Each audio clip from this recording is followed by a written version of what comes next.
Hello students and welcome again to 8th Standard English. I am Mrs. M.R. Borse from Gokhale Education Society's HL High School Marathi Medium. I hope that you might have enjoyed your Diwali vacation very nicely and you might have also taken care of yourself because COVID-19 is still spreading. So take care children when you are playing with your crackers and playing with your friends. Now since आता आपण खूप मजा केलेली आहे, आता आपण आपल्या अभ्यासाकडे वळायला पाहिजे. आपलं द्वितीय सत्र आता सुरू होणार आहे. Second semester is going to begin now. या सेकंड सेमिस्टरमध्ये आता आपण युनिट 3 आणि 4 याचा अभ्यास करणार आहोत. मग आता युनिट 3 सुरू करण्यापूर्वी मी तुम्हाला काही विचारणार आहे. तुम्हाला शंका येतात का रे? ऑफकोर्स येतात. प्रत्येकाला शंका येतात. मग त्या प्रत्येक शंकांचं निरसन होतं का? त्या शंकांची चर्चा तुम्ही कोणाकोणाबरोबर करता? एक तर तुमचे आई, वडील, भाऊ, बहीण किंवा शिक्षक किंवा मित्र, मैत्रिणी यांच्याशी तुम्ही चर्चा करत असतात.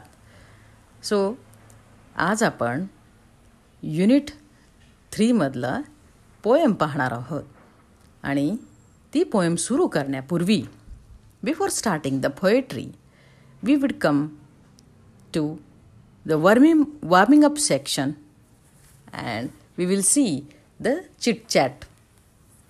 Now what is given in that chit chat section?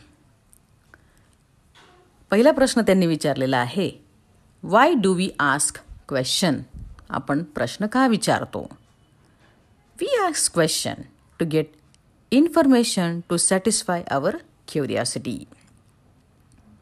Second is, do we get answers to all the questions? त्याचं काय आहे? No, we don't get answers to all the questions. प्रत्येक प्रश्नाचं उत्तर मिळेलच असं नाही. How are questions useful in our life? Now, त्यांनी प्रश्न विचारला की प्रश्न आपल्या आयुष्यामध्ये किती महत्त्वाचे असतात किंवा ते आपल्याला युजफुल आहेत का असा त्यांनी प्रश्न विचारला आहे. तर त्याचं उत्तर असं येईल की हो, प्रश्न आपल्याला बऱ्याच अंशी मदत करत असतात. Questions make us work towards finding out the answers, thus help to improve our knowledge and lead to progress. Fourth question is, do we think critically without questions? No, we don't. The fifth question is, which 5 WH words are used to frame question? कुठले WH प्रश्न आहे, शब्द आहेत की ज्याच्यावरनं WH question तयार होतो? मग ते कुठले आहेत? when, why, what, where and how. So children, हे चिटचॅट सेक्शनमध्ये त्यांनी सुरुवातीला आपल्याला सांगितलेलं आहे की प्रश्न आपण विचारतो कशासाठी? तर आपल्यामध्ये काही शंका येतात. मग त्या शंकांचं निरसन करण्यासाठी आपण प्रश्न विचारत असतो. मग आता let us move on to 3.1 poetry section why. कवितेचं शीर्षकच आहे वाय. ह्या कवितेमध्ये एक मुलगा आहे, तो 6 ते 10 वर्षाच्या वयोगटाचा असावा, कारण त्यांनी विचारलेले प्रश्न खरंच खूप सुंदर आहेत. ते तुमच्या पण मनात कधीतरी आलेले असतील, त्याचं उत्तरही कदाचित तुम्हाला मिळालेलं असेल. मग हा मुलगा जो प्रश्न विचारतोय त्याच्या मनामध्ये क्युरिओसिटी आहे. क्युरिओसिटी म्हणजे काय? जिज्ञासूपणा आहे आणि ती छोट्या मुलांमध्ये आपल्याला दिसतेच. So let us begin with the poetry why. I will first read the poetry and you please go through the poem, children. Take out page number 56. I will read the poem stanza wise. I know a curious little boy who is always asking why. Why this? Why that? Why then? Why now? Why not? Why by and by? Now here, the poet is saying that a little boy is always curious of asking the question why. Curious meaning having strong desire to know something. म्हणजे त्याच्यामध्ये curiosity आहे, जिज्ञासूपणा आहे. तो मुलगा सारखा प्रश्न विचारत असतो. हे का? ते का? आत्ताच का बरं झालं? नंतरच का बरं नाही? Why not? Why this and Y that? Y हा सगळा प्रश्न त्याला पडलेला आहे आणि तो प्रत्येक गोष्टीवरती प्रश्न विचारत असतो. Move on to second stanza. He wants to know why wood should swim, why lead and marbles sink, why stars should shine and wind should blow, and why we eat and drink. दुसऱ्या स्टॅन्झामध्ये तो मुलगा बघा त्याचं निरीक्षण आहे. प्रश्न आपण केव्हा विचारतो? जेव्हा निरीक्षण करतो तेव्हा. जर तुम्ही निरीक्षणच केलं नाही तर तुमच्या मनामध्ये प्रश्न येणारच नाहीत. म्हणून निरीक्षणं करा आणि त्याच्या मागे प्रश्न विचारा आणि ते प्रश्न विचारल्यानंतर त्याची उत्तरं शोधण्याचा प्रयत्न करा. त्याच्यातून तुमची प्रगती नक्कीच होईल. तो मुलगा म्हणतोय की वाय वूड शुड स्विम. आता स्विमिंग याचा अर्थ तुम्हाला माहिती पोहणे, पण इथे त्याचा अर्थ म्हणजे तुम्हाला माहिती आहे की लाकूड पाण्यावर तरंगतं. मग तो बच्चू आहे, छोटा मुलगा आहे, म्हणून तो म्हणतोय की why the wood is swimming. मग लाकूड का पोहतो आणि लीड आणि मार्बल सिंक का होतं? Why do lead and marble sink. Lead याचा अर्थ शिस आहे आणि मार्बल याचा अर्थ दगड किंवा गोट्या. तुम्हाला माहिती आहे की जड वस्तू ही पाण्यात टाकली की ती पाण्यात डुंबून जाते. तसं लाकूड नाही, लाकूड तरंगतं की नाही, हो की नाही? हा प्रश्न त्याला पडलेला आहे.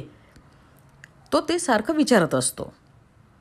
तो पुढे पण विचारतोय की why stars should shine and wind should blow and why we eat and drink. Stars का चमकतात? त्यांनीच का चमकावं? आणि हवा का वाहते? वारं का वाहतं? काही कारण आहे का? स्टार्स का चमकतात? आता याचं तुम्हाला भौगोलिक कारण माहिती आहे. You have learned everything this in geography. Y stars shines है ना, वाय विंड ब्लोव्ज, हे सगळं तुम्ही भूगोलामध्ये शिकलेले आहात. आणि why do we eat and drink. आपण जेवण का करतो? पाणी का पितो? खातो आणि पितो का? का बरं खातो? का बरं पितो? सांगा. हे तुम्हाला माहिती आहे. भूक लागली की आपण खातो, तहान लागली की पाणी पितो, हो की नाही? पण ते बच्चू ते विचारतंय की आपण हे का करत असतो? काय कारण आहे? हे त्याला सगळे पडलेले प्रश्न आहेत. He wants to know what makes the cloud and why they cross the sky, why sinks the sun behind the hill and why the flowers die. Very nice question. The boy is asking very fantastic question. See, त्याला प्रश्न पडलाय, त्याला विचारायचं आहे, त्याला शंका आहे की ढग कसे तयार होतात. आता हे तर तुम्हाला माहिती आहे, ढग कसे तयार होतात. मी सांगायची काही तशी गरज नाही आहे. आणि मग ते why do they cross the sky. असे ते you know when you watch the sky you see the clouds floating in the sky, है ना. आणि ते असे वाहत आहेत, ते पळत आहेत असं आपल्याला दिसतंय. तुम्ही पाहिलं असेल तर तुम्हाला दिसेल. तुम्ही म्हणता अरे बघ बघ बघ ढग बघ कसे पळत आहेत असं म्हणता की नाही तुम्ही. Same thing. पण तुम्ही प्रश्न नाही विचारत की अरे हे असे पळता काय, फक्त तुम्ही एन्जॉय करता. अरे बघ कसे छान ढग पळत आहेत, बघ बघ बघ असं म्हणता की नाही. पण हा म्हणतोय की का पळता, याच्या मागचं कारण मला सांगा. आणि सूर्य टेकडीच्या मागेच का डुबतो? सिंक, पुन्हा इकडे दुसरा शब्द आलेला आहे बघा, है ना, म्हणजे मावळतो. सिंक या शब्दाचा अर्थ काय तुम्ही पाहिलं आहे की सूर्य हा टेकडीच्या मागे अस्ताला जातो. मग त्याला ती शंका आहे की तो टेकडीच्या मागेच का जातो, टेकडीच्या वरच का नाही. असे ते बरेचसे प्रश्न या मुलांना पडलेले असतात. And why the flower dies. Dies म्हणजे मरून का. डाईज हिअर ॲक्च्युली मीन्स कोमेजणे. फुलं कोमेजून जातात नाही का. फार काळ टिकत नाहीत ते. खूप दिवसांनी झाले की ते कोमेजून जातात. तुम्ही पण पाहिलं असेल. So he is asking why the flowers are dying. Come to the next stanza. He wants to know why wind should come from out the bellows nose, why pop gun should go pop, and why the ocean ebbs and flows. निरीक्षण आहे या मुलाचं. तो काय म्हणतोय बघा की तो भाता असतो बघा, एक नळी असते नळकांडी, त्याच्यातनं आपण हवा फुंकली की त्याच्यातनंच ते असं छानपैकी जातं नाही का. तुम्ही बघा घेता आणि त्याच्यातनं हवा सोडता आणि मग पलीकडनं तुम्हाला हाताला हवा लागते की नाही. मग तो ते म्हणतो की ते त्याच्यातनंच का जातो. आणि पॉपगन याचा अर्थ खेळण्यातील बंदूक. बेलो याचा अर्थ भाता. पॉपगन याचा अर्थ खेळण्यातली बंदूक. The ocean ebbs and flows. He also wants to know that खेळण्यातली बंदुकीचा आवाज का होतो, त्याच्यातनंच का आवाज होतो. आणि ओशन म्हणजे काय, महासागर. महासागरातलं जे पाणी आहे ते वर खाली का होतं. तर ते काय आहे तुम्हाला माहिती आहे. त्या लाटा असतात, त्या वर खाली का होतात. शोधा, तुम्ही सुद्धा याचं उत्तर शोधा आणि जमल्यास मला सांगा. ओके. किंवा तुमचे जे वर्ग शिक्षक असतील किंवा तुमचे जे इंग्लिशचे टीचर्स असतील त्यांना जरूर लिहून पाठवा. Okay. Find out the answer children. You are now the children of 21st century. So you should always try to find out why this is happening, why this is so, why the things are happening in such a typical way. So you should always try to find out the answers behind the things around you, children. Move on to next stanza. He wants to know why fish have gills and why boys cannot fly. Why steam comes from the kettle spout and rain falls from the sky. Here, the poet wants to know, rather poets म्हणजे the boy wants to know that why do fish have gills? Gills is a respiratory organ of a fish. याला कल्ले असं म्हणतात. माशांना कल्ले का असतात. तुम्हाला माहिती आहे की माशांना that is a respiratory organ, त्याच्यातनं ते श्वासोश्वास घेत असतात. हे आपल्याला माहिती आहे, त्या मुलाला ते माहीत नाही आहे. He is curious to know all this things. Why boys cannot fly. आपण का उडू शकत नाही, हा प्रश्न त्याला पडलेला आहे.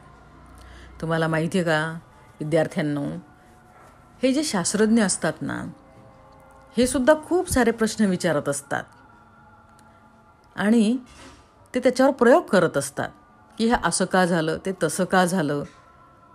मग त्याच्यातून संशोधन ते करत असतात आणि शोध लावत असतात. म्हणून आपणही सारखे प्रश्न विचारले पाहिजेत. He says why the steams comes from the kettle spout. किटली माहिती आहे, चहाची किटली. तिला आपण चहावाल्याकडे गेलो की टपरीवरती बघा ते कसे किटलीमध्ये चहा देत असतात आणि कपात ओतत असतात की नाही. ज्यातनं बाहेर चहा पडतो त्याला स्पाउट असं म्हणतात. त्याच्यातनं किटलीलाच का बरं स्पाउट असतो, का बरं असतो, ही इज आस्किंग. आणि पाऊस आकाशातनंच का पडतो. बरोबर आहे की नाही. तुम्हाला शंका तुम्हाला आली असेल, ही सुद्धा शंका तुम्हाला आली असेल की आकाशातनंच पाऊस का पडतो, जमिनीतनं का नाही पडत किंवा झाडांमधनं का नाही पडत.